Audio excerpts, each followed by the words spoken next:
اعوذ باللہ من الشیطان الرجیم، بسم اللہ الرحمن الرحیم۔ ہمارے آج کے لیکچر کا موضوع ہے جو مومنین اکثر سوال کرتے ہیں کہ کیا حیض والی عورت نیاز پکا سکتی ہے؟ کیا نیاز کھا سکتی ہے؟ کیا وہ امام بارگاہ میں جا سکتی ہے؟ کیا وہ مجلس میں بیٹھ سکتی ہے یا نہیں؟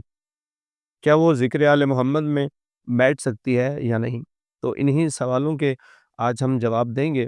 سب سے پہلے تو یہ سمجھیں کہ جو حیض والی عورت ہے وہ نیاز پکا سکتی ہے، اس میں کوئی حرج نہیں۔ اکثر ہمارے معاشرے میں ایسا ہوتا ہے کہ حیض والی عورت کو نیاز پکانے نہیں دی جاتی، اسے نیاز کھانے نہیں دی جاتی، تو یہ اس کے ساتھ ظلم ہے۔ آپ ایسا ظلم نہ کریں۔ جو اللہ نے دین میں حلال کیا ہے اسے حرام نہ کریں، جو اللہ نے حرام کیا ہے آپ اسے حلال نہ کریں۔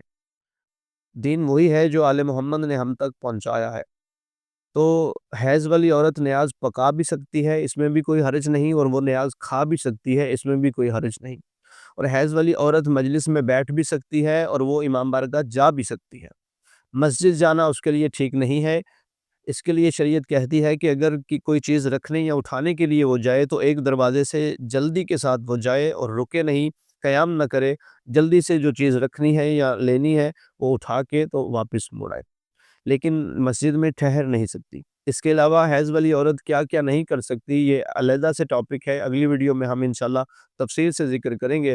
فی الحال یہی سمجھیں کہ نیاز پکا بھی سکتی ہے، نیاز کھا بھی سکتی ہے، اہل بیت کا ذکر سن بھی سکتی ہے، کر بھی سکتی ہے، اور وہ ان ایام میں بھی ہمارے ساتھ عبادتوں میں اہل بیت کی جشن کی جو رسمیں ہیں، جو طریقہ کار ہیں، وہ سب اس میں شامل ہو بھی سکتی ہے، وہ خوشی کر بھی سکتی ہے، اور وہ امام بارگاہ میں بھی آ سکتی ہے۔ امام بارگاہ بنائے ہی اس لیے گئے ہیں کہ جو عورتیں مساجد میں نہیں آ سکتی ہیں وہ اہل بیت کے ذکر میں امام بارگاہ میں آ جایا کریں۔